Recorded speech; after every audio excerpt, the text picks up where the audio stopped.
भारतीय ओबीसी महासभा के मुख्य संयोजक, और उस नाते भी कह रही हूँ कि बिल्कुल ठीक कहा है राहुल गांधी जी ने कि नरेंद्र मोदी जी जन्मजात ओबीसी नहीं है। वो जब गुजरात के मुख्यमंत्री रहे तब उन्होंने अपनी अगड़ी जाति को ओबीसी की सूची में शामिल कराया। अरे कभी मोदी जी गैस नाले की गैस से चाय बना रहे थे किसी जमाने में, कभी मोदी जी राजीव शुक्ला जी के शो में कहते हैं कि मैं इतने तक पढ़ा था, कभी कुछ। भाई मैं तो कह रही हूँ जिस कॉलेज से पढ़े अब ओपन से हो गया, कल तक कहीं कॉलेज जाते थे फिर कहते थे मैंने पता नहीं कब घर छोड़ दिया था। अपनी धर्मपत्नी जी का भी वो खुलासा नहीं कर रहे थे, सही पर नहीं लिखते थे उसमें जो अपना जो नॉमिनेशन फाइल करते थे, बाद में बताना पड़ा कि जी शादीशुदा है और धर्मपत्नी है। अच्छा, धर्मपत्नी जी के साथ जाना चाहिए था प्राण प्रतिष्ठा में, ये तो सनातन धर्म का कहने से क्या होता है। कहा तो उन्होंने ये भी था कि 2 करोड़ नौकरी देंगे हर साल, कहा तो ये भी था 2022 तक सबको पक्के मकान मिल जाएंगे, कहा तो ये भी था कि भाई महिलाओं की सुरक्षा होगी और बेटी बचाओ बेटी पढ़ाओ का नारा दिया। करके क्या दिखाया? बेटी रुलाओ और बेटी सताओ। तो मोदी जी की गारंटी आ चुकी है। सबसे बड़ी बात, अंतरराष्ट्रीय ख्याति प्राप्त पहलवान बेटियां सड़कों पर हैं। आप भी गई होंगी धरना प्रदर्शन कवर करने, तो क्या उन्हें न्याय मिला? सड़कों पर पुलिस से पिटवाया गया। ब्रजभूषण शरण सिंह को पॉक्सो एक्ट लगने के बाद गिरफ्तार नहीं किया गया। अरे जो प्रधानमंत्री मोदी जी बेटियों की दुहाइयां देते हैं, महिला सम्मान की बात करते हैं, उन्हीं के लोकसभा क्षेत्र वाराणसी के अंदर एक बेटी के साथ सामूहिक बलात्कार होता है। बलात्कार करने वाले भारतीय जनता पार्टी के कार्यकर्ता, एबीवीपी के सदस्य और आईटी सेल के उनके पदाधिकारी। झूठी झूठी योजनाएं बनाओ, झूठी झूठी गारंटियां दो, झूठी बातें करो, ओबीसी के नाम पर ठगो। एक भी ओबीसी को राम मंदिर ट्रस्ट का सदस्य मत बनाओ, ओबीसी के लिए बात मत करो, जातिगत जनगणना ना कराने का एफिडेविट दे दो। कब? युवा आंदोलनरत, महिलाएं आंदोलनरत, किसान आंदोलनरत, देश में जो सबसे बड़े विपक्ष हैं उनके नेता आंदोलनरत यात्रा निकाल रहे हैं। तो इस देश में क्या है? और लोकतंत्र को लूटतंत्र बनाया गया जो चंडीगढ़ में हुआ। हम ये 70 साल की बात है भाई। 49 लाख करोड़ रुपए का कर्ज था भारत पर, अब कितना है? 9 साल में ही मोदी जी ने 100 लाख करोड़ पार कर दिया। सेंचुरी देखिए ऐसे बनाई जाती है। तो हम अजीत पवार को क्या कह रहे थे? चक्की पिस गई चक्की। कहाँ चक्की पीस रहे हैं? वो ने तो आपको उप मुख्यमंत्री बनाकर सम्मान दे रहे। क्यों? क्योंकि आप तोड़ने का काम करते हैं और हम जोड़ने का काम करते हैं। यही अंतर है गांधीवादी गॉडसेवादियों में। गॉडसेवादी तोड़ते हैं और गांधीवादी जोड़ते हैं। और महिला आरक्षण में भी ओबीसी के नाम पे मौन साध गए मोदी जी, और महिलाओं की बातों पे डींगे हाँकते फिरते हैं मोदी जी। तो देश के प्रधानमंत्री जी को अपने पद की गरिमा का ध्यान रखते हुए एक तो संसद में भाषण देना चाहिए। वो अपने पद की गरिमा भूल जाते हैं, चुटकुले मारने का काम करते हैं संसद में। जिस तरीके से राहुल गांधी ने आज कहा है कि मोदी जी जन्मजात ओबीसी नहीं है, क्या लग रहा है आपको? देखिए, मैं कांग्रेस की राष्ट्रीय प्रवक्ता होने के साथ साथ भारतीय ओबीसी महासभा की मुख्य संयोजक भी हूँ, और उस नाते भी कह रही हूँ कि बिल्कुल ठीक कहा है राहुल गांधी जी ने कि नरेंद्र मोदी जी जन्मजात ओबीसी नहीं है। वो जब गुजरात के मुख्यमंत्री रहे तब उन्होंने अपनी अगड़ी जाति को ओबीसी की सूची में शामिल कराया, और इसका कारण भी अब स्पष्ट हो गया है ताकि वो जगह जगह जाके बोल सके कि मैं पिछड़े वर्ग का बेटा हूँ। मैं ये कहती हूँ कि अच्छा, अब आप ओबीसी की सूची में आपने शामिल करा लिया, आप अपने आप को पिछड़े वर्ग का बेटा बताते रहे।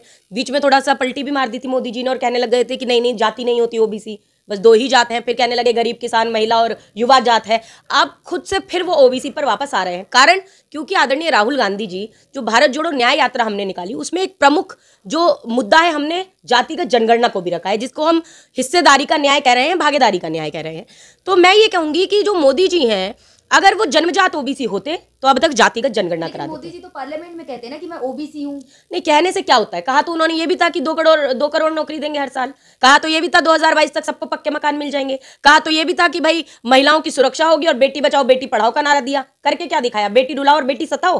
तो मोदी जी की गारंटी आज असलियत में क्या है? सबसे बड़ी बात, मोदी जी की गारंटी है ओबीसी का नाम ले लेकर, ओबीसी के अधिकार खाकर जातिगत जनगणना ना कराने की गारंटी। मोदी जी की गारंटी है महंगाई की मोदी मार की गारंटी। मोदी जी की गारंटी है बेरोजगारी अपार की गारंटी। मोदी जी की गारंटी है किसानों पर अत्याचार की गारंटी। मोदी जी की गारंटी है महिलाओं से व्यभिचार करने वाले विधायकों और सांसदों का संरक्षण करने की गारंटी। मोदी जी की गारंटी है कि हिंदुस्तान के अंदर जिन्होंने राम का अपमान किया, जिन्होंने भगवान राम जी की वल्दियत पर प्रश्न उठाया, उनको मंत्री पदों पर बैठाने की गारंटी। तो मोदी जी की गारंटी तो ये गारंटियां हैं। मोदी जी की गारंटी सामाजिक न्याय की गारंटी नहीं है। मोदी जी की गारंटी पे आज तक खरे तो उतरे नहीं मोदी जी।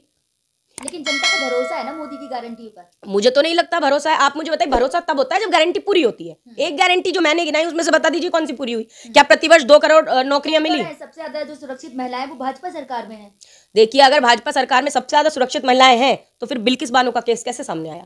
अगर भाजपा सरकार में सबसे ज्यादा सुरक्षित महिलाएं हैं तो बलात्कारियों को संस्कारी कहकर कैसे रिहा कर दिया गया, वो भी 15 अगस्त के दिन, जिस दिन ये प्राचीर से कहते हैं देश के प्रधानमंत्री जी कि बेटियों का सम्मान करना हमारा सबसे बड़ा जो मुद्दा है, वो बेटियों का सम्मान करना और बेटियों की सुरक्षा को वरीयता देती है भाजपा, ऐसे कहते हैं मोदी जी। लेकिन अगर कहते हैं तो करके दिखाइए। और दूसरी बात, सबसे बड़ी बात, अंतरराष्ट्रीय ख्याति प्राप्त पहलवान बेटियां सड़कों पर रही। आप भी गई होंगी धरना प्रदर्शन कवर करने, तो क्या उन्हें न्याय मिला? सड़कों पर पुलिस से पिटवाया गया।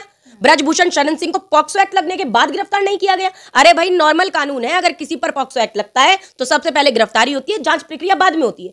लेकिन ये तो ऐसा लगता है ब्रजभूषण शरण सिंह भाजपा सांसद के किले पर कानून बनता था। कि उस पर पॉक्सो लगा तो उन्हें गिरफ्तार नहीं किया गया, जबकि उन पे कितने केसेस हैं, एक अकेला तो केस नहीं लगा, और भी केसेस हैं। उसके बावजूद मैं एक चीज और कहूंगी, जो बेटियों की बात कही, जो प्रधानमंत्री मोदी जी बेटियों की दुहाइयां देते हैं, महिला सम्मान की बात करते हैं, उन्हीं के लोकसभा क्षेत्र वाराणसी के अंदर एक बेटी के साथ सामूहिक बलात्कार होता है। बलात्कार करने वाले भारतीय जनता पार्टी के कार्यकर्ता, एबीवीपी के सदस्य और आईटी सेल के उनके पदाधिकारी निकलते हैं। उन पर 60 दिन तक किसी भी तरह की कार्रवाई नहीं की जाती। यौन उत्पीड़न नहीं, मैं तो बलात्कार करने के बाद यौन शोषण, यौन उत्पीड़न तो छोटी बात मैं कह रही हूं, ये तो मतलब कुछ यौन शोषण, यौन उत्पीड़न नहीं, बलात्कार जैसी विभत्स घटना को अंजाम देने के बाद ये दरिंदे खुले घूम रहे थे मध्य प्रदेश के अंदर, चुनाव प्रचार कर रहे थे। तो नहीं तो आप मुझे बताइए, तो इसको क्या कहेंगी, भाजपा के शासन में बेटियां सुरक्षित हैं? गिरफ्तार हुए ना बाद में गिरफ्तार, तो मैं पूछ रही हूँ उससे पहले 60 दिन तक मौन क्यों थे मोदी जी? मणिपुर के अंदर कभी आप ऐसा हुआ आजाद भारत में कि बेटियों को नंगा घुमा दिया गया, सामूहिक बलात्कार एक 56 वर्षीय पिता के सामने उसकी बेटी का किया गया, एक 19 वर्षीय भाई के सामने उसकी बेटी, उसकी बहन का बलात्कार किया गया, गोली मार दी गई उसके भाई को। तो ऐसा तो कभी नहीं हुआ। एक कारगिल का युद्ध लड़ने वाले सैनिक की पत्नी को नंगा घुमाया गया, दर्दनाक विभत्स घटना। और उसके बाद वो सैनिक बोलता है कि उसने ये खुद स्वयं कहा कि मैं कारगिल के युद्ध में अपने देश को दुश्मनों से बचाने में तो सफल हो गया, लेकिन देश में पल रहे दरिंदों से अपनी पत्नी की इज्जत बचाने में नाकाम हो गया। तो ये भी कह रहे हैं ना कि पहले भारत जोड़ो यात्रा की, तब 3 चुनाव हार गए, अब 24 का चुनाव है तो भारत जोड़ो नहीं। अरे ये भाजपा का एक एजेंडा है कि उनको तो कुर्सी से फेविकॉल की जोड़ की तरह चिपकना है। झूठी झूठी योजनाएं बनाओ, झूठी झूठी गारंटियां दो, झूठी बातें करो, ओबीसी के नाम पर ठगो, एक भी ओबीसी को राम मंदिर ट्रस्ट का सदस्य मत बनाओ, ओबीसी के लिए बात मत करो, जातिगत जनगणना ना कराने का एफिडेविट दे दो। कब? जब खुद वादा किया 2018 में कि हम कराएंगे, और 2019 में ओबीसी का वोट बटोरने के बाद सरकार बनाई और उसके बाद शपथ पत्र दे दिया हम नहीं करा सकते। तो खुद भी ओबीसी है ना, कहते हैं। अरे तो मैंने तो पहले ही बता दिया, जन्मजात ओबीसी अगर होते तो करा के दिखाते ना जातिगत जनगणना। मध्य प्रदेश में 27% आरक्षण नहीं दिला पाए, क्यों? आप कहेंगे जी कैप लग गया 49.5 की, कैसे हो जाएगा? तो उस कैप को हटाने का काम किसका था? आज इनके पास कोई बैसाखी की सरकार तो नहीं है, पूर्ण बहुमत की सरकार है। लाए मोदी जी अध्यादेश, 49.5% का जो कैप लगा हुआ है उसे हटाए। भाई 100 रोटी है, 100 रोटी है मान लीजिए, आप 15 लोगों को कहेंगे कि तुम तो जी 50.5 रोटी खाओ मजे से, और 85 लोगों को आप कहोगे कि 49.5 रोटियों में अपना पेट भर लो। तो बताइए ऐसे कैसे चलेगा? या तो वो मांगेंगे, जब मांग के मिलेगा नहीं तो छीनेंगे। तो छीनने के लिए क्या करते हैं लोकतंत्र में? आंदोलन चलाए जाते हैं, यात्राएं चलाई जाती हैं, धरना प्रदर्शन किया जाता है। आज किसान एकत्रित होकर बैठे, या अंतरराष्ट्रीय पहलवान ख्याति प्राप्त जो महिलाएं हैं वो बैठी थी धरने पर, उनकी नहीं सुनी गई। 700 से ज्यादा किसान शहीद हो गए, उनकी नहीं सुनी गई। युवा जो अग्निवीर जो है, आप भी गई होंगी जंतर मंतर पे, किस तरह आंदोलनरत होकर आज आगे आए हुए हैं। तो युवा आंदोलनरत, महिलाएं आंदोलनरत, किसान आंदोलनरत, देश में जो सबसे बड़े विपक्ष हैं उनके नेता आंदोलनरत यात्रा निकाल रहे हैं। तो इस देश में क्या है? और लोकतंत्र को लूटतंत्र बनाया गया जो चंडीगढ़ में हुआ। उसके बाद मुझे लगता है ये कहना कि नहीं जी हम तो लोकतंत्र को मानते हैं, भाजपा वाले, कहना बंद कर दें। जब 36 वोटों को संभाल नहीं पाए, 36 वोटों में हेराफेरी कैमरे में रिकॉर्ड हो गई, तो ये जब देश के लोकतंत्र में सबसे बड़ा चुनाव आने वाले 2-3 महीनों में होने वाला है, 1.5-2 महीनों में, 100 दिन भी नहीं बचे मेरे ख्याल से, अब जब चुनाव होने वाला, तो इसमें हम कैसे भरोसा कर लें इन पर? ये तो प्रश्न है। तो पहली बात, मोदी जी जन्मजात ओबीसी नहीं है, ये सही कहा राहुल गांधी जी ने, बिल्कुल तथ्यात्मक बात कही है, उसमें कोई झूठ नहीं है। दूसरी बात, जो श्वेत पत्र और काला पत्र की बात है, मोदी जी ने कहा जी काला टीका है। अब मोदी जी तो इतना महंगा चश्मा पहनते हैं, उसके बावजूद देश के प्रधानमंत्री जी को काला धब्बा, काला टीका कैसे नजर आ रहा है? बेरोजगारी काला टीका है, महिला उत्पीड़न काला टीका है, किसान आत्महत्या कर रहे हैं काला टीका है, अजय मिश्रा टेनी का बेटा सरेआम सड़कों पर रौंद देता है किसानों को, वो काला टीका है। ये धब्बे हैं काले, और इन्हें मिटाना है तो इसके लिए लोकतंत्र को लूटतंत्र नहीं बनाना है। महंगाई है, लेकिन कह रहे हैं महंगाई है कहां देश में? अच्छा तो ये बताइए, कांग्रेस के शासन में कितने में आप पेट्रोल डीजल भरवाती थी और आज कितने में भरवा रही हैं? आजादी के बाद पहली बार देश में 100 रुपए से ऊपर पेट्रोल डीजल हुआ तो भाजपा के शासन में हुआ। हम ये 70 साल की बात करते हैं भाई, 49 लाख करोड़ रुपए का कर्ज था भारत पर, अब कितना है? 9 साल में ही मोदी जी ने 100 लाख करोड़ पार कर दिया। सेंचुरी देखिए ऐसे बनाई जाती है, तो हमें ऐसी सेंचुरी बनाने वाले प्रधानमंत्री नहीं चाहिए। तो कह तो ये भी रहे ना कि जो 70 साल में नहीं हुआ, जो 50-60 साल में नहीं हुआ, वो मोदी जी ने अब करके दिखाया। बिल्कुल सही बात है। इन 70 सालों में ऐसा कभी नहीं हुआ था कि महिलाएं नंगी परेड करके निकाली गई हो, सामूहिक बलात्कार हुआ था 70 साल में? नहीं हुआ था। ऐसा 70 साल में आपने देखा कि डीजल पेट्रोल 100 के पार हो गया? नहीं हुआ था। 70 साल में मोदी जी ने करके देखा। ऐसा हुआ था कि एक गाड़ी से, थार से किसान बैठे और उन्हें रौंद दिया जाए सड़कों पे, एक मंत्री के बेटे द्वारा? कभी नहीं हुआ था। ऐसा कभी हुआ कि एक पर बलात्कार का आरोप लगा, पॉक्सो एक्ट में FIR दर्ज हुई, लेकिन उसे गिरफ्तार नहीं किया गया? देखिए मोदी जी के शासन में बिल्कुल। सड़कों पर कहां है?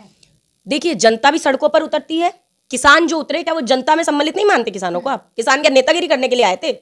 भाई अपनी किसानी खेती छोड़ के वो इतने महीने यहाँ बैठे रहे, वो नेतागिरी कर रहे थे क्या? वो किसानी खेती छोड़ के अपना मेहनत कर, जिनसे किसान के पास कमाई क्या है?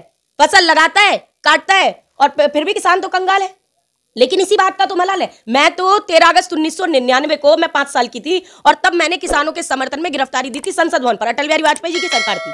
मैंने 2.5 वर्ष की उम्र से बोलना प्रारंभ किया, आध्यात्मिक प्रवचन करती रही, सामाजिक कार्यकर्ता के तौर पर हूं, भारतीय ओबीसी महासभा की मुख्य संयोजक हूं, कांग्रेस की राष्ट्रीय प्रवक्ता हूं, लेकिन उसके बावजूद हमने कभी जमीन नहीं छोड़ी। जमीनी आंदोलन हमने किए, सामाजिक न्याय की लड़ाइयां हमने लड़ी हैं, लेकिन इतना विभत्स दृश्य हमने कभी लोकतंत्र के अंदर नहीं देखा, जहां जिन्हें भ्रष्टाचारी बता रहे हैं उन्हें अगले दिन अपनी सरकार के साथ सम्मिलित करने का काम करें। अजीत पवार को क्या कह रहे थे, चक्की पीसिंग, पिस गई चक्की, कहां चक्की पीस रहे हैं, वो ने तो आप उप मुख्यमंत्री बनाकर सम्मान दे रहे। क्यों? क्योंकि आप तोड़ने का काम करते हैं और हम जोड़ने का काम करते हैं। यही अंतर है गांधीवादी गॉडसेवादियों में। गॉडसेवादी तोड़ते हैं और गांधीवादी जोड़ते हैं। आपने मोदी जी का भाषण नहीं सुना? परसों पार्लियामेंट में कह रहे थे नेहरू जिम्मेदार महंगाई के लिए। अब भाई ये तो मोदी जी को ये बताइए, HAL BHEL बनाया किसने बनाया? देश को न्यूक्लियर पावर किसने बनाया? जो मनरेगा के गाने गाते हैं नरेंद्र मोदी जी और उनके मंत्री जी, कौन लेके आया? देश में एम्स बने, IIT बना, सुई से लेकर हवाई जहाज तक, नेहरू जी से लेकर कांग्रेस के शासन में जितने प्रधानमंत्री रहे हैं उन्होंने ही बनाए ना। मोदी जी तो स्कूल में पढ़े नहीं पढ़े, वो तो खैर डिग्री उनका बहुत बड़ा ऐसा विषय है कि कंट्रोवर्शियल विषय हो जाता है।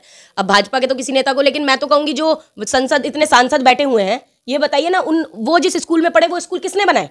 किसके सरकारी स्कूल में अगर पढ़े हैं, आप भी पढ़ी होंगी, अगर आप सरकारी में पढ़ी हैं तो किसके द्वारा बनाए गए? तो ये बोल देना जी नेहरू जी ने कुछ नहीं किया, आप कुछ करना नहीं चाहते और नेहरू जी पर ठीकरा फोड़ना चाहते हैं। तो मनरेगा, खाद्य सुरक्षा कानून, आधार, न्यूक्लियर ड्रिल, खाद्य सुरक्षा कानून मैंने बता दिया, महिलाओं के लिए आरक्षण, कौन लेकर आया ये सब? और महिला आरक्षण में भी ओबीसी के नाम पे मौन साध गए मोदी जी और महिलाओं की बातों पे डींगे हाँकते फिरते हैं मोदी जी। तो देश के प्रधानमंत्री जी को अपने पद की गरिमा का ध्यान रखते हुए एक तो संसद में भाषण देना चाहिए। वो अपने पद की गरिमा भूल जाते, चुटकुले मारने का काम करते हैं संसद में। एक बात सीधी है, हिमंता बिस्वा शर्मा ये पहले तो भ्रष्टाचारी हुआ करते थे जब भाजपा में नहीं थे, उसके बाद इनके मुख्यमंत्री बन गए तो सबसे बड़े शिष्टाचारी बना दिए इन्होंने। उन्होंने क्या कहा? उन्होंने ये कहा कि जो दलित और पिछड़े हैं ये सेवा करने के लिए हैं ब्राह्मणों की। नहीं तो माफी मांग, मतलब आप तमाचा मार दीजिए सार्वजनिक और कान में माफी मांग लीजिए, ये कोई माफी होती है क्या? ऐसी माफी नहीं चाहिए। सार्वजनिक तौर पर मोदी जी को उन पर कार्रवाई करनी चाहिए, तब हम मानेंगे आपने माफी मांगी। इधर से आप ओबीसी बताएंगे और ओबीसी को जो गाली देगा उसको आप अपने सर पर चढ़ाकर रखेंगे और मुख्यमंत्री बनाएंगे। और वो मुख्यमंत्री भारत जोड़ो यात्रा में उन्होंने क्या क्या किया कि आने नहीं दूंगा, कितना रोकने का प्रयास किया, झंडे फाड़ने का प्रयास किया, हिंसात्मक प्रवृत्ति पर उतर आए ये लोग। लेकिन आप कह रहे हैं कि मोदी जी की डिग्री, लेकिन डिग्री तो दिखाई है ना अमित शाह जी ने, दो ओपन से किया इन 10 पॉलिटिकल साइंस।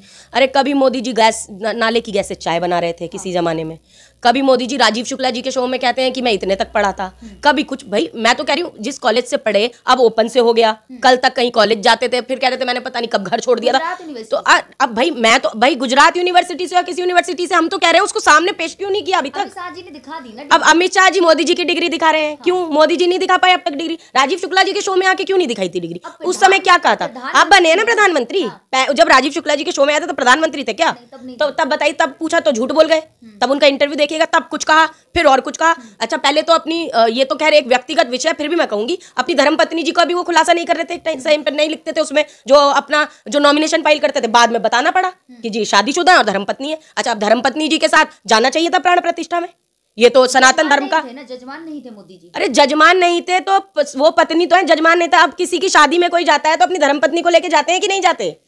तो मतलब क्या जजमान बनेंगे तभी धर्मपत्नी साथ में रहेगी? नहीं तो धर्मपत्नी देश के लिए छोड़ दी, अब भाई देश के लिए घर परिवार छोड़ दिया। भाई ये तो देखिए बड़ी मतलब बड़ा ही गंभीर विषय है कि देश के लिए अगर आपने छोड़ा तो भाई जिस तरीके से मुझे तो लगता है एक अपमान महिला शक्ति का भारतीय जनता पार्टी ने सार्वजनिक तौर पर, ये व्यक्तिगत विषय इसलिए मैं ज्यादा उसमें जाना नहीं चाहती और बोलना नहीं चाहती उस विषय में, लेकिन जिस तरीके से एक के बाद एक तस्वीरें सामने आई वो ये दिखाता है कि कहीं ना कहीं एक राम जी ने 14 वर्ष का वनवास राम जी को मिला था, सीता मैया को 14 वर्ष का वनवास, ये तो जीवन पर्यंत का वनवास दे दिया इन्होंने अपनी धर्मपत्नी को। तो ये मैं कहूंगी कि इस तरीके से ना तो महिला सम्मान में खरी उतरी भाजपा, ना किसान सम्मान में खरी उतरी भाजपा। जातिगत जनगणना हर मंत्री के आगे इन्होंने अपनी जात लिखाई उनकी कि कौन से ओबीसी हैं तो ओबीसी, पहली बार ऐसा हुआ। और मैं ये कह रही हूँ जब आप जात लिखवा ही रहे हैं तो उनको जात के आधार पे उनको हिस्सेदारी तो दिलाओ। विधायिका, न्यायपालिका, कार्यपालिका, मीडिया और जो प्राइवेट जगह है सब जगह ओबीसी को हिस्सेदारी दिलाई है ना, संख्या के अनुपात में। जो बिहार के अंदर जातीय सर्वे हुआ उस जातीय सर्वे के आधार पर SC, ST और ओबीसी अगर आप तीनों को मिला लेंगे तो वो 84% था। तो भाई जितनी जिसकी संख्या है उसके आधार पर हम तो सर्व समाज को कहते हैं। भारतीय ओबीसी महासभा की मुख्य संयोजक के नाते कह रही हूँ कि सर्व समाज को जितनी जिसकी संख्या है उसके आधार पर आप दे दीजिए अधिकार, उतना उतना दे दीजिए, कोई परेशानी नहीं है।